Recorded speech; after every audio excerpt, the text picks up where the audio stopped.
गदरपुर में नहीं होगा सियासी गदर। नमस्कार। आज पूरे उत्तराखंड प्रदेश की नजरें गदरपुर विधानसभा पर टिकी हैं और गदरपुर विधानसभा में आज सियासी गदर मचने की पूरी संभावनाएं थी। अब से कुछ पल पहले तक भी ये संभावनाएं लगातार बरकरार थी, लेकिन अब अचानक कुछ इस प्रकार की जानकारी सामने आ रही है कि अब गदरपुर विधानसभा में भाजपा विधायक अरविंद पांडे के आवास पर सियासी गदर नहीं मचेगा।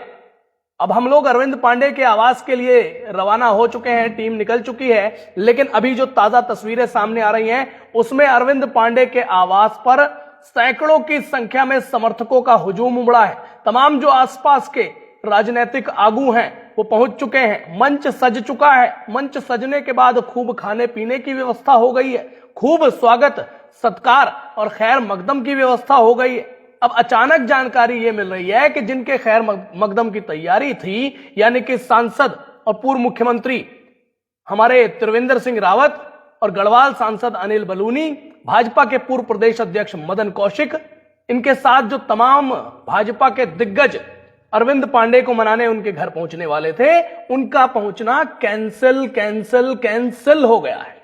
जी हां, ये कोई भ्रामक जानकारी नहीं है। अभी बिल्कुल विश्वसनीय सूत्रों से यह जानकारी मिल रही है कि जो तमाम दिग्गज अरविंद पांडे के आवास पर पहुंचने वाले थे, उनका पहुंचना अब कैंसिल हो चुका है। सभा अरविंद पांडे ने खुद ही शुरू कर दी है और अरविंद पांडे ने एक बात कही है कि मैंने खुद से इन तमाम नेताओं को फोन करके मेरे आवास पर आने से मना कर दिया। अब ये बात जरा हजम शायद बहुत लोगों को नहीं होगी, क्योंकि भाई पांडे जी ने तो खुद इतनी अच्छी व्यवस्था बनाई, पांडे समर्थकों ने व्यवस्था बनाई, खूब हाइप क्रिएट की गई कि भाई तमाम जो दिग्गज हैं, त्रिवेंद्र सिंह रावत, अनिल बलूनी, मदन कौशिक समेत जो तमाम दिग्गज हैं वो आएंगे, उनका खैर मकदम होगा। अब अचानक खुद से फोन करके कैसे मना कर दिया? क्योंकि हेलीपैड पर तैयारियां 1 घंटे पहले तक धुआंधार चल रही थी।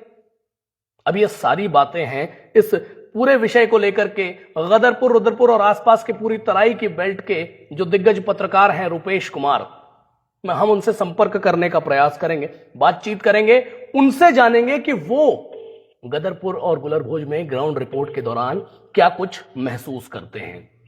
हेलो जी, रुपेश जी नमस्कार। नमस्कार जी। मैं हिमांशु ठाकुर बात कर रहा हूं यूटी न्यूज काशीपुर से।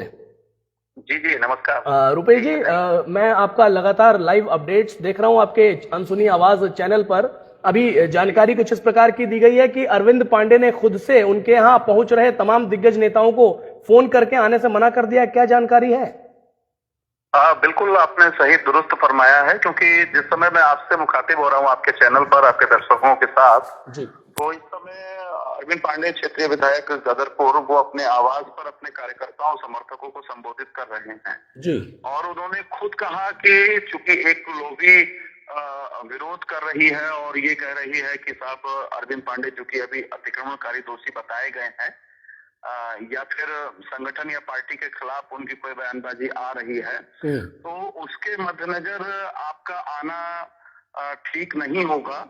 तो इसलिए उनका ये दावा है कि खुद स्वयं उन्होंने फोन करके त्रिवेंद्र सिंह रावत को, अनिल बलूनी जी को, मदन कौशिक जी को, वंशीधर भगत जी को या बिशन सिंह चौपाल जी को, इसके अलावा उन्होंने 30 विधायकों के संख्या बताई है कि करीब 30 विधायकों ने उनसे इस स्थिति में फोन पर मालूमात की है, बात की है, और जो भी नेतागण आने वाले थे आज प्रोग्राम में उनको स्वयं उन्होंने फोन के मना किया है। लेकिन इस पूरे वाक्य में सिर्फ अरविंद पांडे जी की बात को ही सत्य नहीं माना जा सकता, क्योंकि जिस तरीके की प्रशासनिक तैयारी, त्रिवेंद्र सिंह रावत सिर्फ सांसद नहीं है बल्कि पूर्व मुख्यमंत्री भी हैं हमारे सूबे के, तो उस नाते एक प्रोटोकॉल बनता है और उस प्रोटोकॉल के तहत ही कल उनका कार्यक्रम का योजना पूरी जारी की गई थी, जो सोशल मीडिया पर भी सार्वजनिक हुई थी जी। तो कार्यक्रम बनना और दौरा जो है वो रद्द होना, ये दोनों ही चीजें बहुत महत्वपूर्ण है और इसके राजनीतिक मायने हैं जी। कार्यक्रम बन रहा था तो किन कंडीशंस में बन रहा था और कैसे वो बनवाया जा रहा था, और रद्द हुआ है तो किस प्रेशर के तहत रद्द हुआ है, या कौन सी ऐसी शर्तें हुई है, कौन सी ऐसी कंडीशन है। क्योंकि पांडे जी जो तैयारी में लगे हुए थे और करीब 1000 के आसपास कार्यकर्ता समर्थक इस समय उनके निवास पर मौजूद हैं और अरविंद पांडे के वक्तव्य को सुन रहे हैं जी। तो ये सब तैयारियां कोई आनंद फानंद में नहीं होती हैं, जी। और मुझे लगता है कि ये गंभीर राजनीतिक मसला है। और बेशक त्रिवेंद्र सिंह रावत या अन्य नेतागण आज अरविंद पांडे के निवास पर ना पहुंचे हों, जी। लेकिन एक चिंगारी जो सुलग रही है उसकी आग मुझे लगता है कि दूर तक जाएगी। और आज का जो दौरा रद्द हुआ है त्रिवेंद्र सिंह रावत का गदरपुर में, वो कह सकते हैं अभी सूत्र या संकेत के आधार पर कि निश्चित तौर पर शीर्ष नेतृत्व का हस्तक्षेप रहा होगा। जी। अच्छा, शीर्ष नेतृत्व का हस्तक्षेप रहा होगा ये इसलिए भी कहा जा सकता है, कुछ सोशल मीडिया प्लेटफॉर्म्स पर यह भी बात चल रही है कि गृह मंत्री अमित शाह या तो इन तमाम नेताओं को दिल्ली दरबार बुलाए हैं या फिर ये लोग किसी कारण से दिल्ली दरबार अचानक रवाना हो गए, ऐसा भी कुछ है। असल में देखिए, गृह मंत्री माननीय अमित शाह जी का प्रोग्राम पूर्व निर्धारित था और इसकी जानकारी त्रिवेंद्र सिंह रावत जी को भी थी जी। और अरविंद पांडे जी को भी थी जी। तो ये कहा जाए कि उस प्रोग्राम के चलते गदरपुर आने का दौरा रद्द किया गया है, ऐसा नहीं है। क्योंकि माननीय गृह मंत्री अमित शाह वो अब जो मेरी जानकारी जहां तक है वो प्रस्थान कर चुके हैं, उत्तराखंड से वापसी जा चुके हैं। तो यही पहले से डिसाइड था कि 2 बजे के बाद ही गृह मंत्री जी के जाने के बाद त्रिवेंद्र सिंह रावत इधर के लिए उनका आगमन होगा गदरपुर के लिए। जी। तो इसको इस तरीके से कह दीजिए कि अमित शाह के प्रोग्राम के चलते ये कैंसिल हुआ है, मैं समझता हूं कि ठीक नहीं है। राजनीतिक गहरे इसके मसले हैं। अब दिल्ली तलब किया गया है। आपको जानकारी दे दूं कि 2 दिन पहले भी अरविंद पांडे दिल्ली से होकर ही आए हैं और जो नए राष्ट्रीय अध्यक्ष भारतीय जनता पार्टी के बने हैं उनसे भी मुलाकात उनकी हुई थी।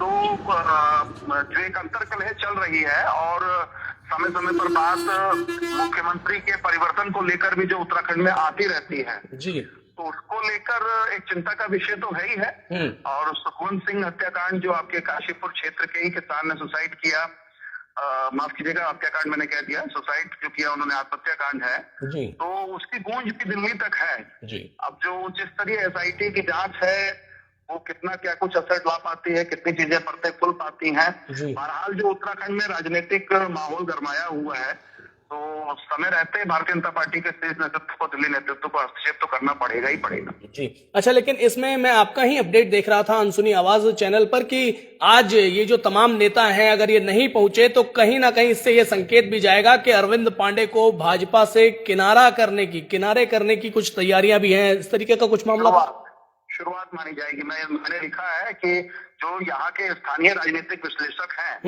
जो राजनीति के जानकार हैं, उसके आधार पर मैं ये कह रहा हूँ जो टर्म्स एंड कंडीशंस आज सुबह 10 बजे की बात बनी है उसको देखते हुए लग रहा है कि अरविंद पांडे के निवास पर त्रिवेंद्र सिंह रावत या अन्य नेताओं का ना आना वो साफ स्पष्ट तौर पर ये बता रहा है कि जो भारतीय जनता पार्टी में उनका विरोधी गुट है उसको निश्चित तौर पर ताकत मिली है, वो हावी होगा। और हो सकता है कि अगर कार्रवाई आगे बढ़े तो धीरे धीरे जो है ये भारतीय जनता पार्टी से उनका विदाई की शुरुआत भी मानी जा सकती है। क्योंकि जिस तरीके से नहीं भूलना चाहिए, किच्छा के पूर्व विधायक राजेश शुक्ला ने आज मोर्चा संभाला जी और उन्होंने स्पष्ट तौर पर चेतावनी दी। 4 साल में पहली बार ऐसा हुआ है चुनाव हारने के बाद 2022 में राजेश शुक्ला जी आए और उन्होंने खुल के कहा है कि वो अरविंद पांडे के खिलाफ पूरे उत्तराखंड में मोर्चा खोलेंगे। और उन्होंने ही 2022 में मुख्यमंत्री पुष्कर सिंह धामी को हराने का काम किया, उन्होंने ही 2022 में किच्छा से राजेश शुक्ला को हराने का काम किया है। तो बहुत गंभीर आरोप लगाए हैं। इसके अलावा अरविंद पांडे पर उन्होंने आरोप मूर्ति देवी हत्याकांड से लेकर SDM की पिटाई, तहसील में हंगामा, DM के साथ अभद्रता, SSP को ललकारना और सरकार को चेतावनी देना, सरकार और जो संगठन पार्टी का नेतृत्व है उसको भी आड़े हाथों लेना, इन सारे मसलों पर आज राजेश शुक्ला ने बहुत गहरी नाराजगी और टिप्पणी अपनी दर्ज कराई है। तो ये भी इस बात का एक सूचक है, संकेत है। और सुबह 10 बजे ही राजेश शुक्ला ने यह कह दिया था कि त्रिवेंद्र सिंह रावत नहीं आएंगे और उनकी जानकारी के अनुसार दौरा उनका रद्द हो रहा है। यानी कि सुबह से ये डिसाइड हो गया था, सुबह से ये मालूमात हो गया था।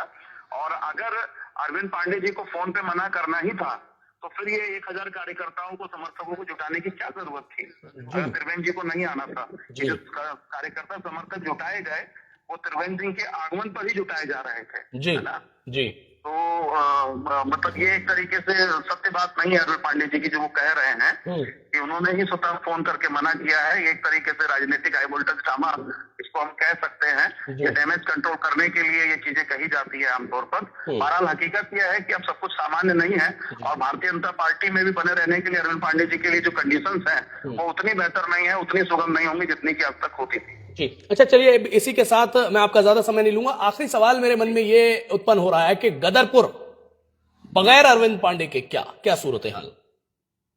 देखिए, अभी चूंकि वो मौजूदा विधायक हैं और करीब करीब साल भर का वक्त है, तो राजनीतिक दल होने के नाते भारतीय जनता पार्टी भी उनको इस तरीके से किनारा नहीं करेगी। लेकिन एक बड़ी लकीर जो खींची जा रही है, जो गुंजन सुकीजा प्रदेश मंत्री हैं, माना यह जाता है कि मुख्यमंत्री पुष्कर सिंह धामी के दिशा निर्देशन पर ही अरविंद पांडे को घेरने का काम कर रहे हैं। ये दिखता है आम तौर पर, आप भी देखते होंगे पत्रकार, और हमारी दृष्टि भी ऐसे पत्रकार वहां तक पहुंचती है।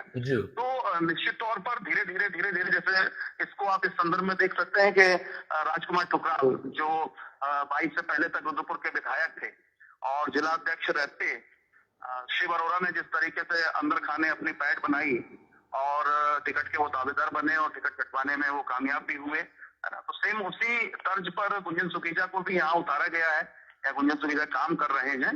तो आने वाला समय इतना आसान नहीं होगा और भारतीय जनता पार्टी की जो ये उठापटक है, तो ये कह सकते हैं कि लगातार 3 बार से जो भारतीय जनता पार्टी का विधायक गदरपुर से जीत रहा है चुनाव, इस बार मुश्किल हो सकती है। इसका फायदा कांग्रेस को मिल सकता है। जी चलिए रुपेश जी, आपका बहुत बहुत धन्यवाद यूटी न्यूज पर बातचीत करने के लिए।